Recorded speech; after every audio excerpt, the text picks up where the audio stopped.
Hey everyone, welcome to ClickFix. Today I'm showing you how to lock apps on your iPhone using the Shortcuts feature. First, open your app library and search for the Shortcuts app. Tap to open it. Now tap the plus icon in the top right corner to create a new shortcut. In the search bar, type lock screen and select the lock screen action.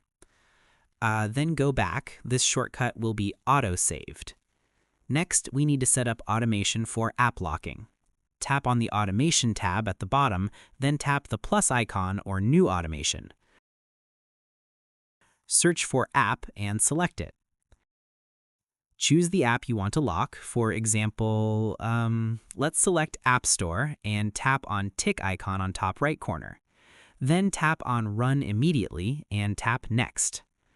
Now, whenever someone tries to open your selected app, the iPhone will automatically lock and require authentication. To unlock, simply use Face ID or your passcode. That's how you lock apps on iPhone without any third-party apps. If this helped, subscribe for more iOS tutorials.